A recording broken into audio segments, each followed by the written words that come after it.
निर्णय के क्षण में हम सदा किसी अन्य के सुझाव, सूचना, मंत्रणा या परामर्श को आधार बनाते हैं और हमारे भविष्य का आधार हमारे आज लिए गए निर्णय के ऊपर होता है।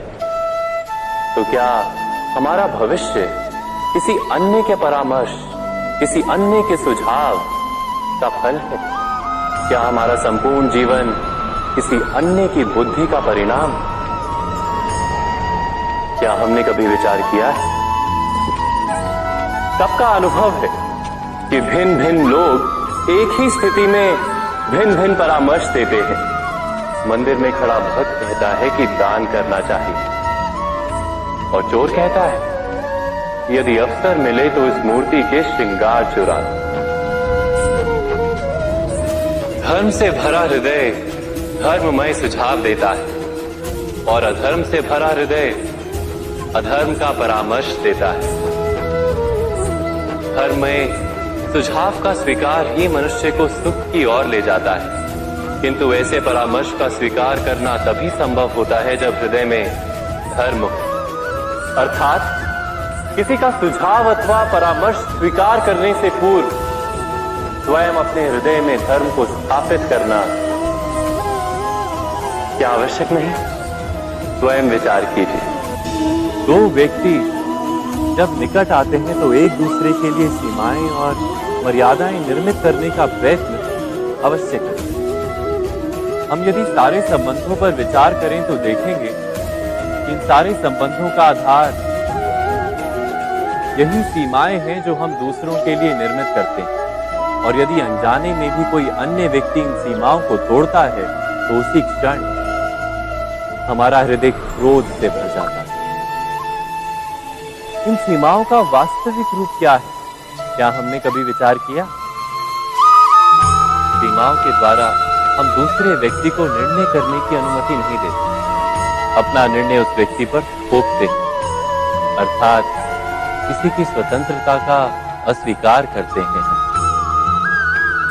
और जब स्वतंत्रता का अस्वीकार किया जाता है तो उसका हृदय दुख से भर जाता है। और जब वो सीमाओं को तोड़ता है तो हमारा हृदय क्रोध से भर जाता है।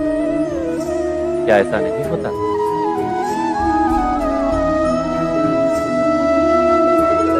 पर यदि एक दूसरे की स्वतंत्रता का सम्मान किया जाए तो किसी मर्यादाओं या सीमाओं की आवश्यकता ही नहीं होती। अर्थात जिस प्रकार स्वीकार किसी संबंध का देह है, क्या वैसे ही स्वतंत्रता किसी संबंध की आत्मा नहीं? स्वयं विचार की। वरदान अत्यंत विचित्र भाव है, किंतु देखा जाए तो ये वरदान क्या नहीं कर सकता। एक रंग को ये राजा बना सकता है, एक दुर्बल को संसार का सबसे शक्तिशाली व्यक्ति बना सकता है। पर हम भूल जाते हैं एक अत्यंत महत्वपूर्ण बात। वरदान इस शब्द के अंत में दान छिपा है। ये दान बहुत महत्वपूर्ण है। स्मरण रखना चाहिए हमें कि ये वरदान हमें दान में मिला है और इसीलिए इसका सम्मान करना आवश्यक है, इस पर अभिमान करना नहीं। और जो व्यक्ति वरदान पर अभिमान करता है उसे हानि ये पहुंचती है कि उसका ये वरदान उससे छिन जाता है। वर अर्थात श्रेष्ठ, अर्थात वरदान का अर्थ हुआ एक श्रेष्ठ दान।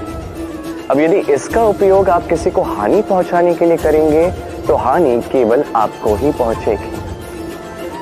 तो इस वरदान का सम्मान करें, उचित मार्ग पर चलें और उचित मंतव्य से इसका उपयोग करें, सब श्रेष्ठ होगा। तो आइए और मेरे साथ प्रेम से कहिएगा राधे राधे। मटकी देख रहे हैं आप? इसमें जल रखा जाता है। जल जो शुद्ध रहता है, शीतल रहता है, जल जो प्यास बुझाता है। पर सोचिए, यदि इस मटकी की माटी ठीक ना हो, यदि इसे भली प्रकार रौंदा ना गया, आकार देकर इसे अग्नि पर ठीक से पकाया ना गया हो, तो क्या होगा?